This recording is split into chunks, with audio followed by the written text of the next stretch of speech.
On the last Sunday of November, Ezra Wren told his niece, for perhaps the 400th time in 9 years, that nobody was coming for her. He had never once been wrong about it. That Sunday, he was wrong twice before the evening bells finished ringing. The Fenbridge recorder came into the house on Tanner's Row every Sunday after chapel, still smelling of the press. Mr. Ezra Wren read it aloud. Wool prices first, because a tradesman ought to know what the county was paying before he decided what else to think. Then the notices, then the deaths, spectacles pushed down his nose. Last, because his daughter liked to save it, the marriages. Mr. Aldous Bream, solicitor of this town, to Miss Charlotte Innes, only daughter of Mr. Innes the corn factor. Charlotte Innes has £300, said Prudence, delighted. 19, pretty in the way that costs money to keep looking effortless, engaged to young Mr. Bream since Michaelmas, and fond of saying so. Charlotte Innes has £300 and a father still living, said her own father, not unkindly, the way a man states the price of wool. He folded the paper along its creases, laid it on the corner of the table nearest the cold grate, and turned in his chair. Honor. Yes, uncle. Honor Wren stood where she always stood on a Sunday, at the sideboard, because there were 3 chairs in the parlor, and 3 of them were spoken for. Her hands were folded over her apron. A faint red pricking crossed 2 fingers that no Sunday rest ever quite smoothed away. She was 22. She had lived in that house 9 years. Nobody is coming for you, Honor.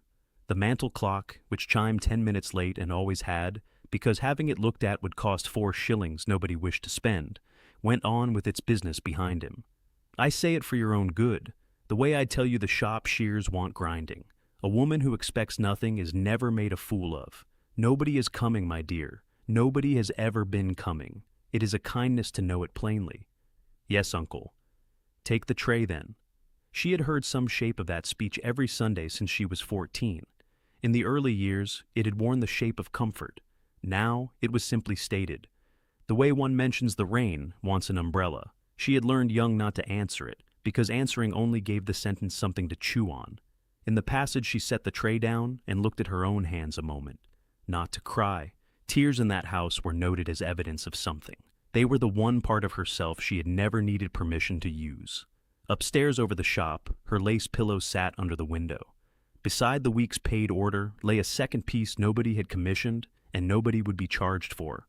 A hem edging, fine enough that nobody would guess it cost nothing. Her grandmother had kept a lace stall at Wool Cross for 31 years, and never once finished a paying order without also working a small extra piece for nobody in particular.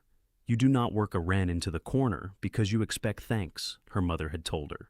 You work it in so whoever finds the lace knows it was made for them, on purpose. That is the whole of it. The rest is thread.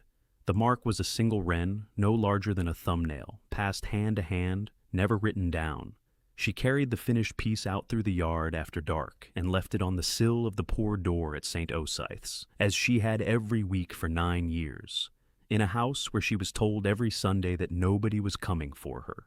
It had taken her a long time to set those 2 facts side by side. She had come to Tanner's Row at 13, in a carrier's cart, with 2 gowns, a prayer book, and her mother's lace pillow, because there had been nothing else. Her father, Thomas Wren, warden of the Cloth Hall, had died in the fire, everyone still called the winter it burned.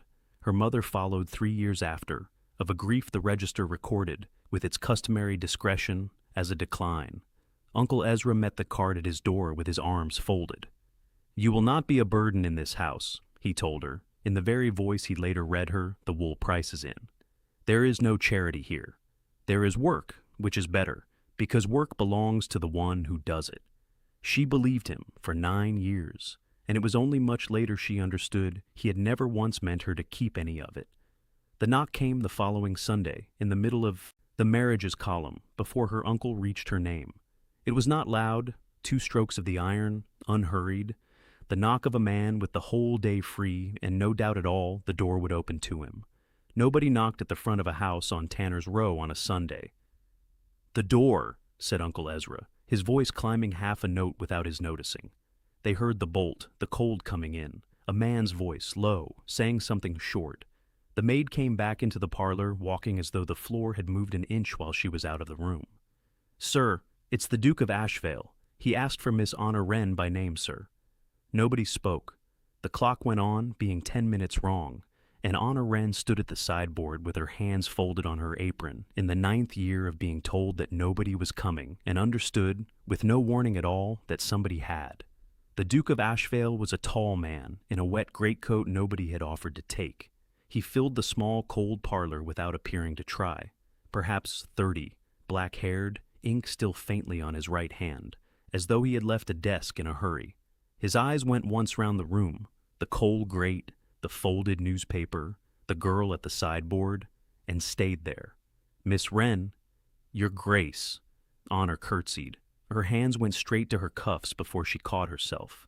There had been no time to roll them down over the lace-pricked fingers, and she made herself leave them as they were. She had done nothing that needed apologizing for. "Was your father Thomas Wren, warden of the Cloth Hall?" "He was, sir, until the fire." Something crossed the Duke's face and was gone before it had properly arrived, the way a bird leaves a branch and the branch goes on, moving after it. "I am settling my father's affairs," he said. "He died in the spring. There is a name in his private accounts I cannot make sense of without you. I have written to this house twice, and had no answer from anyone." "Your Grace," Uncle Ezra broke in, with a brightness Honor had heard him produce perhaps 3 times in 9 years. "My niece has been under my roof since she was a child, quite destitute, and whatever the business is, I am certain I can answer it far better than she can. I have kept her accounts myself, every particular, all these years." "That is convenient," said the Duke, and the pause that followed went on a fraction too long. "Then perhaps you can tell me who signed a receipt in this town, last June, for £300. Honor, watching, saw her uncle's hand find the back of his chair. That was all. His face did not move. "A receipt," he said. "I should have to look. There is a great deal of paper in a shop, your Grace." "I have written to you twice about it. My man of business has had no reply, so I have come myself." He set his hat back on. "I have business with Miss Wren, which is Miss Wren's and nobody else's. I will not press it on a Sunday. You will hear from Mr. Merrow." He turned to her. "Do you read and write, Miss Wren?" 9 years of standing at a sideboard rose in her throat at once. "I do, your Grace." "Then the letter goes to you, by name. Good morning." The front door shut. The cold went with him. The parlor was left with 3 people in it and no fire, and nobody sat down. "How very odd," said Uncle Ezra, composed again, refolding the newspaper though it did not need it. "A gentleman of that rank cannot be expected to keep his own accounts. Some clerk has made a muddle. Your father was in the town service, Honor, and servants leave loose ends. It is nothing at all. He said there was a receipt." He said a great many things, for a man arriving uninvited at 11 in the morning. You will not go looking for trouble that has come knocking of its own accord. If anything comes by post, you will bring it to me unopened. "Have I ever asked you for anything I had no right to, in 9 years?" Honor said, and had nothing further ready to follow it, and went back to the shop in silence. That night she did not sleep. She sat by the little grate turning it over the way she'd turn over a piece of lace gone wrong, not by feeling, but backward, hunting the exact plait where it had started to twist. She had been told for 9 years she was owed nothing, and had believed it long enough for the belief to settle into her joints. But a duke did not ride out on a Sunday about a clerk's muddle. At 2 in the morning, she got up, lit a stub of candle, and wrote 3 drafts on the shop's order paper before the 4th pleased her. She was of age. She asked Mr. Merrow, plainly, for a full account of whatever had been paid on her behalf, and to whom, and when, and asked to be answered as though she were a woman capable of reading the answer because she was. She walked it to the receiving office herself before the shop was unlocked, and paid the postage with the last 4 pennies she owned in the world, and walked home with an empty pocket and her heart going like something caught. It was the first decision Honor Wren had made in her adult life without asking anybody's leave first. The answer came 4 days later, by name, and Bet the housemaid, for the first time in years of carrying letters straight to her master, put it directly into Honor's hands instead. "Madam, I have the honor of replying to yours of the 9th, at his Grace's express direction." Following the fire at the Cloth Hall 12 years past, the late Duke had settled an annuity of £36 a year on the widow and daughter of Thomas Wren, paid out of his own purse and entered in his own hand. On the widow's death, it continued to the daughter, directed to her guardian for her maintenance until she came of age. A further portion of £300 was to be paid into Miss Wren's own hand at 1/20, and had been, the previous June, against a receipt signed H. Wren. I am instructed to add one further particular. There is a memorandum in the late Duke's own writing, of which I give you the words exactly. The girl is never to be bound to unpaid service in place of the annuity. She is owed both. Honor read it 3 times, sat on the shop stool she was never permitted to use during working hours, and did her sum aloud with a wet fingertip on the counter, the way she did every sum in her life. 8 years of annuity. £300 more, paid the same June, she'd spent turning out a back room for a lodger who never came. £588. She looked at her own hands, at the small red pricks across 2 fingertips, and what came was not fury, but a small, cold thought in her mother's voice. Somebody has been living on your bread for 9 years and telling you that you were the one being fed. She went to Wool Cross that same afternoon. Mrs. Marchant, 61, a widow with a tongue sharp enough that the vicar's wife crossed the square to avoid it, heard the whole tanglesome out without once interrupting it. "There's a room over the shop," she said when Honor had finished. "Hot as an oven in July, I'll not pretend otherwise, but it has a door and a bolt on the inside, which is more than you've had in 9 years, I'd wager. You're able. You are not permitted. Different animal entirely." That evening she went home and found her uncle waiting in the passage with a candle already lit, though it was not yet dark. "There was a letter," he said. "Bet tells me she gave it into your hand.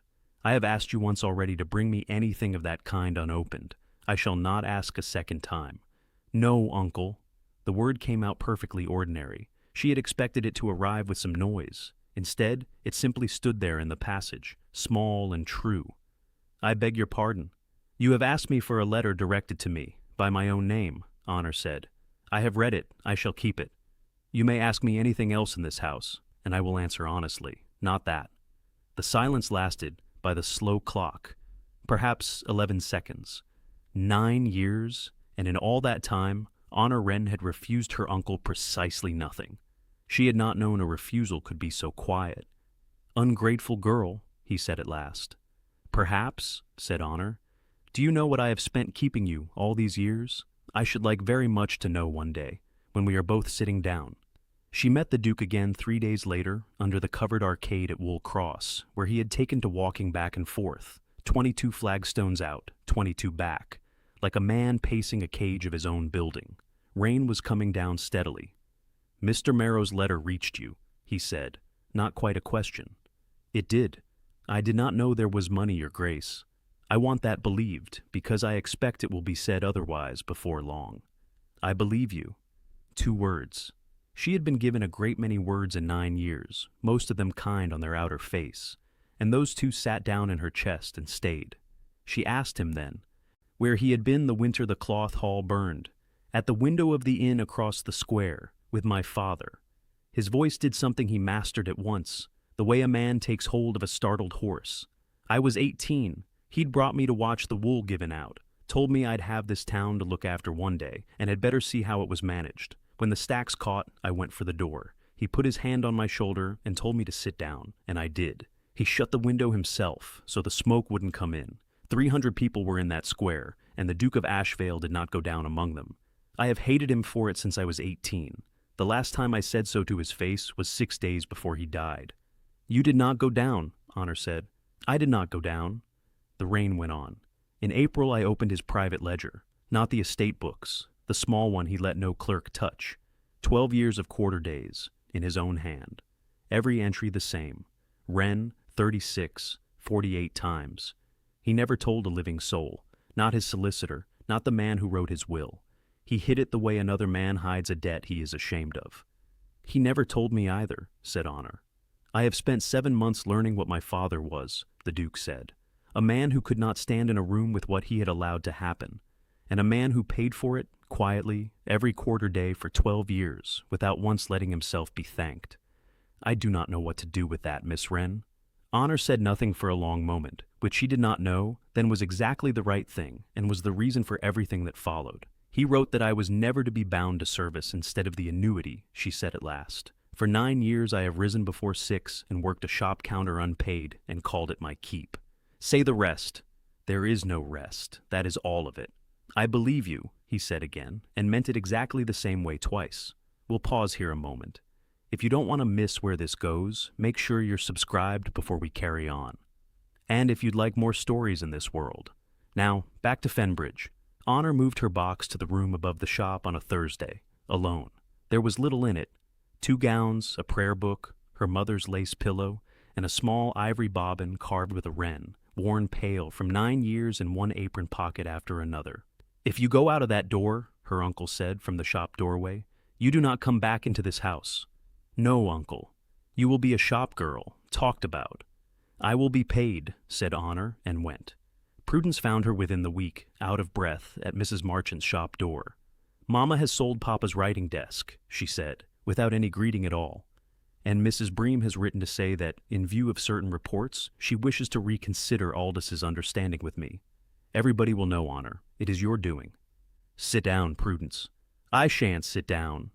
But she did, on the stool by the window, chin doing the thing it did when she was trying not to cry in front of a servant. I shall be 19 and thrown over, and it will be talked of at every counter in Fenbridge. Honor set down her bobbins. Do you know where the money for Bath came from 3 years ago? The 3 gowns, the police lined with squirrel? Mama had a little put by. Put by from what? Prudence opened her mouth and shut it again, and Honor understood in that moment that her cousin was not, and had perhaps not been for some time, the fool it had always been convenient for the household to let her be. Being no fool in that house, Honor thought, must have been very hard work indeed. Go home, Honor said, more gently than she felt. Ask her, not tonight, when she's sitting down and you are both able to hear the answer. Prudence did not move for a long moment. Then, at the door, without turning round, I do not want to hate you for this. Then don't, said Honor. None of it was mine to keep quiet about. I only learned I had a name to sign when I had never once been let think I owned one. Mr. Merrow came to the shop counter himself on a wet Tuesday, and with him a magistrate, Sir Aubrey Colston, who sat so uncomfortably among the bolts of cloth that Mrs. Marchant gave him the good chair out of pure spite. They laid 3 papers on the counter, the receipt for £300, signed H. Wren, a smaller receipt for that year's annuity, signed the same. Anyway, and Honor's own letter to Mr. Merrow in her own hand. Look at the first 2, and tell me plainly, said Sir Aubrey. Is that your signature? Honor looked. The letters were careful, upright, done by someone who had studied how her hand ought to look and very nearly got it right, very nearly. Her own W, 3 unbroken strokes, the pen never lifted, like wings, don't stop to think about it, her mother had taught her, was missing. This W had been built in 4 separate strokes, the pen lifted twice. No, sir, I have never lifted the pen inside that letter in my life. I have never signed a receipt for anything, because I have never had anything of my own to sign for. Sir Aubrey studied the floorboards a while. Then hear it plainly. Uttering a forged receipt is not a family matter, madam. In law, it is a felony, and the felony is a capital one. I will not tell a young woman a comfortable lie. Juries in this county have a habit of valuing such a paper at 39 shillings, to spare a neck, and the bench has a habit of letting them. But the worst of it is the rope, and the likely of it is transportation for 14 years, and a man of my acquaintance's age does not come home from that. When they had gone, the Duke came in from the square outside. It is my father's money and my house's private shame, he said. I could lay this before the bench tomorrow without your leave at all. I am not going to. It was set aside for you 12 years ago and eaten in front of you while you were told you had nothing. Everyone around you has arranged your life for your own good without asking. I will not be one more person doing that kindly. What is done with this paper is yours to decide, and I will live with whatever you choose. Honor went to Tanner's Row alone that Thursday. The parlor fire was lit, which frightened her more than anything else in the house, because it was the 4th of the month, and her uncle had never lit that grate before December in 9 years of her knowing him. He sat with his hands empty in his lap. The sideboard was gone. A paler oblong marked the wallpaper where it had stood. Sit down, he said, and Honor did, for the first time in 9 years, as an invited guest. You have seen Sir Aubrey. Then you know it is the assizes. Why? She asked. You could have told me at 14, at 18, at 21. And what would you have done at 1 and 20 with 588 pounds of your own? I would have gone. Yes, said her uncle, without any shame in it at all, which was the worst part. You would have taken your annuity and gone, and I should have been left with a shop 3 years behind on its lease, and a daughter of 16 with no gown fit to be seen in company. So, I did not tell you. Each quarter it became a very slightly older lie, and after enough quarters a lie stops being a thing a man has told and becomes a thing he simply is. And then one morning he is 51, and it is too late to have been anything else. Why every Sunday? Why tell me nobody was coming? He looked into the fire a long moment before he answered. Because a niece who believes she is owed nothing costs a good deal less to keep than a niece who knows precisely what she is owed, he said. That is the whole of my crime, Honor. It was never cruelty. It was arithmetic, and I was careless enough to let it become a habit before I noticed what habit it had become. That is the worst thing anyone has ever said to me. Yes, said her uncle. I know it is. At the door she stopped. What do you want me to do? He did not turn round. The right thing, he said, and I should like it very much if the right thing did not happen at the assizes, with my daughter in the gallery to hear it read out. That is not a plea. It is only what I want. You did ask me. The Fenbridge Winter Assembly was held the first Thursday in December in the long room above the Wool Hall by the light of some 100 candles and one determined fiddler. Mrs. Marchant, who had subscribed for 11 years and attended twice, announced that this year they would both go. They will look at me, Honor said. They have been looking at you for a month through shut doors, said the old woman. Better they do it to your face, and have done.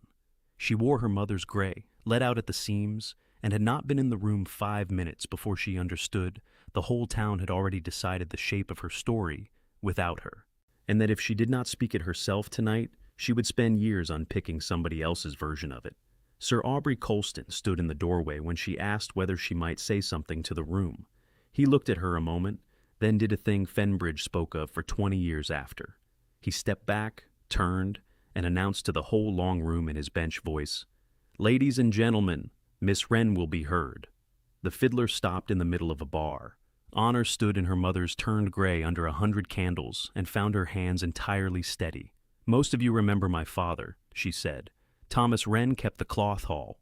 12 years ago this winter, the late Duke of Ashvale ordered the wool store open to the poor at half its worth. Some of you stood in that line. The wool caught from a stove too near it, and my father went back in for a woman trapped at the far end and did not come out. Nobody moved. Afterward, the late Duke settled an annuity on my mother and then on me out of his own pocket, and told not one living soul of it for 12 years. Not his solicitor, not his own son. A portion beside it was to come to me at 1 and 20. I never heard a word of any of it until October this year. She let that sit. The money is gone, all of it, and the receipts for it were not signed by me. I have said so on oath to Sir Aubrey, and I say it here, and I will not take it back. She turned and found her uncle at the side of the room, hands folded, exactly as she had once stood at a sideboard. That paper is a hanging matter, Honor said. I have thought of little else since I was told it. I have been asked whether I mean to see it through to the assizes. The room had turned to look at him now, and Prudence had taken hold of her father's sleeve with both hands. No, said Honor, and the word carried the length of the room. Not because I have forgiven anything. I have not, and it may be years, if ever. But that money was payment for my father's life, and I will not spend it a second time buying my uncle's. She let them all have her face. Nor will I be lied about. My uncle will set his hand to a full account before Mr. Merrow tomorrow. It will sit in his strong box, unpublished, unless one more word is said against my character in this town. And then the crier may read it at the cross himself. That is not a threat. It is a receipt, and he will know precisely what one of those is worth. Her uncle's chin came up at last. And he will pay £5 a year into the parish wool fund, in my father's name, every quarter day, and carry it there himself. A long stillness settled over the room. Then Ezra Wren crossed the 4 feet of open floor the town had made around him, took off his spectacles, folded them, and made his niece a bow, such as a draper makes to a customer whose custom he knows he has lost for good. He never spoke of that evening again, to anyone, for the rest of his life. He took Prudence's arm and went down the stairs, and Mr. Bream, red to his collar through the whole of the speech, followed 4 strides behind. The Duke had come in part way through and stood by the door without moving, and did not move now. When the fiddler, who had a living to make, struck up again, he walked Honor down the assembly stairs and said nothing until the bottom step. "You said nothing," she told him there. "No, because anything I said in that room, you would have had to answer for afterward in front of 100 candles and Mrs. Bream," he said. "You have spent 9 years letting other people decide, for your own good, what was to happen to you in a room. I was not going to be the next one, however kindly I might have meant it. Then say the thing you would have said, when it is time." He turned to go, then stopped. "The door at Ashval has never been locked to you. I will not send a carriage, and I will not write, and I will not come here again to ask. If you never come, you never come, and I will hold none of it against you." In the weeks between the assembly and February, they met perhaps 6 times, never announced, never long. He came to Wool Cross once about wool for the reopened store, and found her at Mrs. Marchant's counter, and stood counting the panes in the shop window under his breath while he pretended to wait his turn. "You do that at the market cross too," Honor said. "Flagstones, 22 out, 22 back. My father taught me to count things when I could not say what I wanted to say instead," Gabriel said. "Sheep, quarter days, stairs. It is a very poor substitute for actual conversation, and I have never managed to give it up. I count stitches the same way, when I cannot say what I want to say. Then we are a well-matched pair of cowards." "Only about talking," said Honor, and something in his face did the thing it almost never did, and became, for just a moment, an actual smile.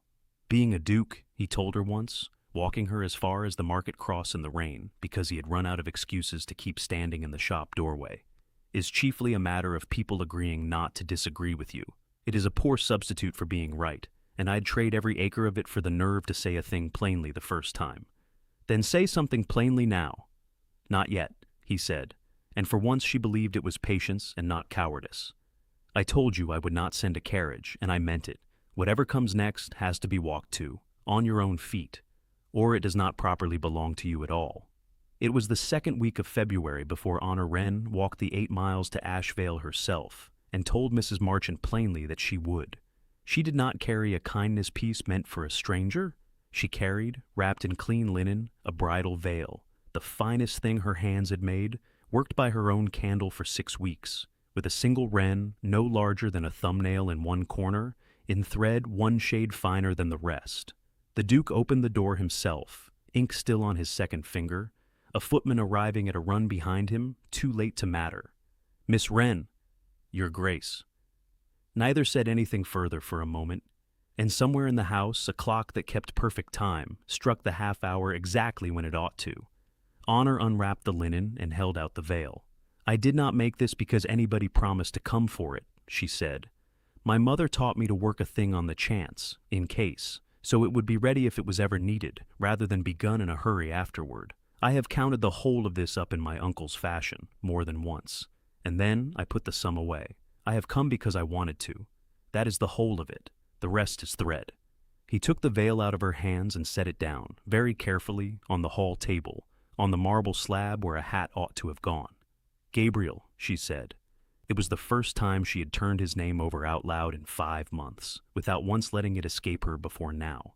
"Ask me," said Honor Wren, and he asked her in his own doorway, the February cold coming in, past both of them, and she said yes before he had entirely finished, which he was teased about gently for the better part of 40 years. They were married quietly at St. Asapth's in the spring, with Mrs. Marchant and Prudence, reconciled by then, and married herself the following year to her solicitor after all, among 11 of the Ashvale tenantry crowded into the pews. Ezra Wren was not there. Nobody remarked on it. Every quarter day for the rest of his life, he carried 5 pounds to the cloth hall himself, on foot, gave his name to be written down, and walked home again. The wool store reopened that January, under a warden's name that was not the Duke's, and Fenbridge's trade came up with it within the year. Every Sunday afterward, the Duchess of Ashval sat by her own window with her lace pillow, finished her week's orders, and then worked one further piece that nobody had asked for and nobody would be charged for, and sent it down to whichever parish door needed it that season. It took Honor Wren 9 years to learn the difference between sitting at a window and waiting and keeping a piece of work ready at a window in case somebody came.